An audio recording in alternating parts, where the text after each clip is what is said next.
ನಿಮ್ಮ ಮಲ್ಲಪ್ಪ ಅಥವಾ M I ಜ್ಯೋತಿ ಅವರು ಈ ದಿನ ಬೆಳಗಾವಿ ಸುತ್ತಮುತ್ತ ಸ್ವಲ್ಪ ಮಾತಾಡಬೇಕು ಅಂತ ಅನ್ನಿಸ್ತಾ ಇದೆ.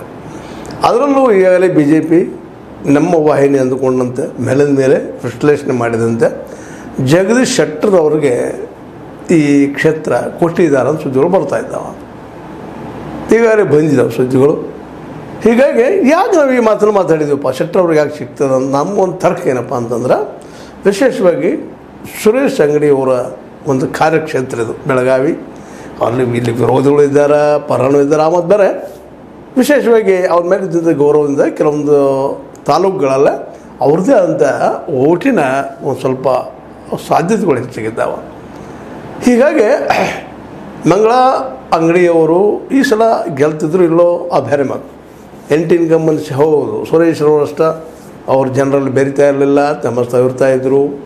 ಜನರು ಈ ಸಲ ಯಾಕೋ ಏನೋ ಬೇಡಪ್ಪ ಅವರು ಅನ್ನೋಂಗಿತ್ತು. ಬಟ್ ಆದರೆ ಅವ್ರದ್ದೇ ಆದಂಥ ಒಂದು ಗುಂಪ ಅಥವಾ ಒಂದು ಜನರ ಅಭಿಪ್ರಾಯದಂಥ ಜನರು ಇದ್ದಾರೆ.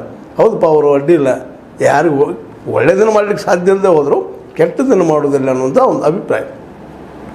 ಈ ನೆಲೆಯಲ್ಲಿ ಅವ್ರದ್ದೇ ಆದಂಥ ಒಂದು ವೋಟ್ ಬ್ಯಾಂಕ್ ಅದ. ಸಾಕಷ್ಟು ಆರಿಸಿ ಬಂದಿದ್ದಾರೆ ಸುರೇಶ್ ಅಂಗಡಿಯವರು. ಲಾಸ್ಟ್ ಟೈಮ್ ಬಲಿಷ್ಠ ಸತೀಶ್ ಜಾರಕಿಹೊಳಿ ವಿರುದ್ಧ ಅದು ನಿಜವಾಗಿ ಇನ್ನಷ್ಟು ಹೆಚ್ಚು ಅಂತರದಿಂದ ಗೆಲ್ಲಬೇಕಾಗಿತ್ತು. ಆದರೂ ಸತೀಶ್ ಅವರ ಒಂದು ಕಾರ್ಯತತ್ಪರತೆ ಇರ್ಬೋದು ಅಥವಾ ಅವರ ಈ ಮತದಾರನ ಹಿಡಿದುಕೊಳ್ಳುವಂಥ ಒಂದು ಚಾಕಚಕ್ಯತೆ ಇರಬಹುದು, ಅದರಿಂದಾಗಿ ಭಾಳ ತೊಂದರೆ ತೊಗೊಂಡು ಗೆದ್ದರು ಅಂತ ನಾವು ಹೇಳ್ಬೋದಾಗಿದೆ. ಈ ಸಲ ಅವ್ರಿಗೆ ಕೊಡಬಾರ್ದಪ್ಪ ಅಂತೇಳಿ ಹೈಕಮಾಂಡದಲ್ಲಿ ಏನೋ ನಿರ್ಧಾರ ಆಗಿರ್ಬೋದು, ಬೇಡ ಲೋಕಲ್ದಲ್ಲಿ ಮಾತಾಡಿರ್ಬೋದು. ವಿಶೇಷವಾಗಿ ಮತ್ತು ನೋಡ್ರಿ, ಪ್ರತಿಯೊಂದು ಕ್ಷೇತ್ರದಲ್ಲಿ ಕಾಂಪಿಟೇಟರ್ ಇದ್ದೇ ಇರ್ತಾರೆ. ಅದೇ ರೀತಿ ಬೆಳಗಾವಿ ದೊಡ್ಡ ಕ್ಷೇತ್ರ, ಇಲ್ಲೂ ಕಾಂಪಿಟೇಷನ್ ಇದ್ದೇ ಇರೋದು. ಅದಕ್ಕಾಗಿ ಮಂಗಳ ಅಂಗಡಿಯವರು ಅವನ್ನ ಕೊಡಬಾರ್ದು, ಬೇರೆಯವ್ರು ಕೊಡಬೇಕು. ಬೇರೆಯವರು ಅಂದರೆ ಯಾರು ಅನ್ನೋದು ದೊಡ್ಡ ಪ್ರಶ್ನೆ. ಕೋರೆ ಅವರು ಈ ಭಾಗದವರಲ್ಲ. ಕೋರೆ ಅವರು ಅಜಗಡೆ ಭಾಗದವರು, ಚಿಕ್ಕೋಡಿ ಭಾಗದವರು. ಚಿಕ್ಕೋಡಿಯಲ್ಲೇ ನಿಂತು ಬಿದ್ದಿದ್ದಾರೆ ಅವರು. ಅವರು ಮಾಸ್ ಲೀಡರ್ ಅಲ್ಲ, ಒಬ್ಬೇನೋ ಕಾರ್ಯಕರ್ತರು, ಒಳ್ಳೆಯ ಓಡಾಡೆ ಒಂದು ಇಂಜಿನಿಯರಿಂಗ್ ವರ್ಕ್ ಮಾಡುವಂಥ ವ್ಯಕ್ತಿ, ಸದಾ ಕಾರ್ಯತತ್ಪರ.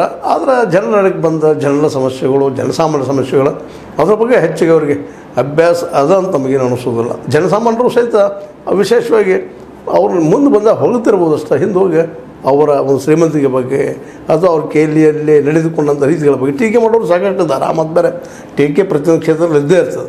ಹೀಗಾಗಿ ಕೋರೆ ಅವರಂದು ಮಂಗಳವ್ರನ್ನ ಬಿಟ್ಟರೆ ಅಂತ ಸಮರ್ಥರಲ್ಲ ಅಂತ ನಾವು ತಿಳ್ಕೊಂಡಿದ್ವಿ. ಮತ್ತು ಬೇರೆ ಬೇರೆ ಜನ ನಮ್ಮ ಜೊತೆ ಮಾತಾಡಿದ್ರು, ಹೌದಪ್ಪ ಅಂತ ಅವರು ಅಲ್ಲ. ಹಾಗಾದ್ರೆ ಮಂಗಳವ್ರನ್ನ ಬಿಟ್ಟರೆ ಮತ್ತೆ ಯಾರು ಬರ್ತಾರೆ ಅಂದಾಗ ಈರಣ್ಣ ಕಡಾಡಿ ಅವ್ರ ಬಗ್ಗೆ ಒಂದಿಷ್ಟು ಮಾತುಗಳು ಕೇಳಿ ಬಂದಿದ್ದು. ಈರಣ್ಣ ಕಡಾಡಿ ಅವರು ಹೌದು ಒಳ್ಳೆಯ ಕಾರ್ಯಕರ್ತರು, ಓಡಾಡ್ತಾರೆ, ಜನರೊತ್ತಿಗೆ ಬೆರೀತಾರೆ, ಮಾತಾಡಿಸ್ತಾರೆ, ಒಳ್ಳೆ ಮಾತುಗಾರರು, ಎಲ್ಲ ಸರಿ. ಆದರೆ ಒಂದು ಈ ಬೆಳಗಾವಿ ಎಲ್ಲ ಈ ತಾಲೂಕು ಏನು 8 ಕ್ಷೇತ್ರಗಳಿದ್ದಾವೆ, ಎಲ್ಲದರಲ್ಲೂ ಅವ್ರು ಹಿಡಿದು ಸಾಧಿಸ್ಲಿಕ್ಕೆ ಸಾಧ್ಯ ಇದೆ ಅನ್ನುವಂಥದ್ದು. ಯಾಕಂದರೆ ಅವ್ರಿಗೆ ಅವ್ರದ್ದೇ ಆದಂಥ ಒಂದು ಲಿಮಿಟೇಷನ್ಸು, ವಿರೋಧಿಗಳು, ಪರ ಇದ್ದಂಥವ್ರು ಎಲ್ಲರೂ ಇದ್ದಾರೆ. ಯಾಕಪ್ಪ ಅಂದರೆ ವಿಶೇಷವಾಗಿ ಈ ಒಂದು ಈರಣ್ಣ ಕಡಾಡಿ ಅವರು ಈ ಜಾರಕಿಹೊಳಿ ಕುಟುಂಬದ ಜೊತೆಗೆ ಒಂದಿಷ್ಟು ಮೊದಲಿಂದನೂ ರಾಜಕೀಯ ತಿಕ್ಕಾಟಗಳಿದ್ದಾವೆ. ಹೀಗಾಗಿ ಗೋಕಾಕ್ ಮತ್ತು ಈ ಒಂದು ಏನಪ್ಪ ಅರಭಾವಿ ಕ್ಷೇತ್ರದಲ್ಲಿ ಎಷ್ಟರ ಮಟ್ಟಿಗೆ ಈರಣ್ಣವ್ರಿಗೆ ವೋಟ್ ಬರ್ತಾವ ಅನ್ನೋದು ಅಷ್ಟು ಗ್ಯಾರಂಟಿ ಇಲ್ಲ. ಇನ್ನೂ ಕಡೆನೂ ಆ ರೀತಿಯಾಗಿ ಪ್ರಭಾವಿ ಆಗಿಲ್ಲ ಅನ್ನೋದು ಅಷ್ಟು ಸತ್ಯದ. ಮುಂದೆ ಅದ್ರ ಜೊತೆಗೆ ಇನ್ನುಳಿದ ಕ್ಷೇತ್ರಗಳ ಬಗ್ಗೆನೂ ಯಾವ ರೀತಿಯಾಗಿ ಅವ್ರು ವೋಟ್ ತರ್ತಾರೆ ಅನ್ನೋದು ಅದು ಗ್ಯಾರಂಟಿ ಇಲ್ಲ. ಮತ್ತು ಜೊತೆಗೆ ಲಕ್ಷ್ಮೀ ಹೆಬ್ಬಾಳ್ಕರ್ ಬಾಯಿ ಅಂತ ಕಾಂಗ್ರೆಸ್ಸಿಗರು, ಇವ್ರ ಸಲುವಾಗಿ ಯಾಕೆ ಹೋರಾಟ ಮಾಡ್ತಾರೆ ಅಥವಾ ಇವರಿಗೆ ಸಪೋರ್ಟ್ ಯಾಕೆ ಮಾಡ್ತಾರೆ? ಯಾಕೆ ಒಂದೇ ಜಾತಿಯವ್ರು ಇರ್ಬೋದು, ಮತ್ತೇನೂ ಇರ್ಬೋದು, ಬಟ್ ಅವ್ರು ಮಾಡಲಿಕ್ಕೆ ಸಾಧ್ಯ ಇಲ್ಲ. ಮತ್ತು ಅವ್ರದ್ದು ಕಾಂಗ್ರೆಸ್ದವ್ರು ಮಾಡ್ತಾ ಇರ್ತಾರೆ, ಅದು ಮಾತು ಬೇರೆ. ಹೀಗಾಗಿ ಈರಣ್ಣ ಕಡಾಡಿ ಅವರು ರಾಜ್ಯಸಭಾ ಸದಸ್ಯರಾಗಿದ್ದಂತೆ ಒಂದು ಪಾರ್ಟಿಯಿಂದ ನಡೀತಿರ್ತದೆ, ಅದೇನೋ ಆಗ್ಯದ, ಆಗಿ ಹೋಗಿದ್ದಾರೆ. ಬಟ್ ಈ ಮಾಸದಿಂದ ಆಗುವಂಥ ಒಂದು ಇನ್ನೂ ಅಂಥ ವ್ಯಕ್ತಿತ್ವ ಅದು ಅಂತ ನಮಗೇನು ಅನಿಸಿರಲಿಲ್ಲ.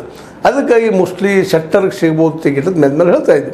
ಇನ್ನು ಉಳಿದವ್ರು ಯಾರು, ಬೆನಕೆ ಅವರಾಗಿರ್ಬೋದು, ಅಭಯ್ ಪಾಟೀಲ್ ಅವರಾಗಿರ್ಬೋದು, ಮತ್ತು ಮಹಂತೇಶ್ ಕೌಡಿಮಠ ಅವರಾಗಿರ್ಬೋದು, ಇವ್ರ ಬಗ್ಗೆ ಒಂದಿಷ್ಟು ನಾವು ವಿಶ್ಲೇಷಣೆ ಮಾಡಿದಾಗ ಕೌಡಿಮಠ ಅವರು ನಿಮಗೆ ಗೊತ್ತದ ಈಗ ಅಂಥ ಒಂದು MLC ಗೆಲ್ಲಲಿಕ್ಕೆ ಆಗಲಿಲ್ಲ ಅವ್ರಿಗೆ.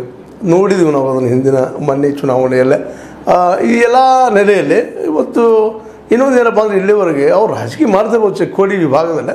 ಚಿಕ್ಕೋಡಿ ವಿಭಾಗದಲ್ಲಿ ಏನೋ ಒಂದಿಷ್ಟು ಪ್ರಯತ್ನ ಮಾಡಿದ್ರೆ ಸಾಧ್ಯ ಏನೋ ಅನ್ನುವಂಥ ಮಾತು ಬಂದರೂ ಸಹಿತ ಅಲ್ಲೂ ಸಾಧ್ಯ ಇಲ್ಲ. ಯಾಕೆಂದರೆ ಜೊಲ್ಲೆ ಆಗಿರ್ಬೋದು, ರಮೇಶ್ ಕತ್ತಿ ಅವರಾಗಿರ್ಬೋದು. ರಮೇಶ್ ಕತ್ತಿ ಅವರಂತೆ ಅವ್ರ ತಂದೆ, ಅವರ ಅಣ್ಣನಿಂದಾಗಿ ಅವ್ರ ತಂದೆಯಿಂದಲೂ ಹೌದು ಒಂದು ವ್ಯಕ್ತಿತ್ವ ಪಡೆದವರು. ಅವ್ರು ಏನೋ ಮೋಸ್ಟ್ಲಿ ಆ ಭಾಗದಾಗ ಆಗ್ಬೋದು. ಬಟ್ ಈಚೆಗಡೆ ಭಾಗದಾಗ ಎಷ್ಟು ಮಟ್ಟಿಗೆ ಅವ್ರು ಇದ್ದಂಥವ್ರು ಏನಪ್ಪ ಒಂದು ಲೀಡರ್ ಆಗ್ತಾರೆ ಅಂತ ಹೇಳಕ್ಕೆ ಆಗೋದಿಲ್ಲ. ಯಾಕಂದರೆ ಸಹಜ ಇರ್ತದೆ, ರಾಜಕೀಯ ಏರಾಡಿರ್ತದೆ. ಹೀಗಾಗಿ ಇಲ್ಲೂ ಅವ್ರನ್ನ ಬೆಳೆಸಬೇಕನ್ನುವಂಥದ್ದು ಇಲ್ಲಿಯ ರಾಜಕಾರಣಿಗಳಿಗೆ ಬೇಕಾಗಿರೋದಿಲ್ಲ.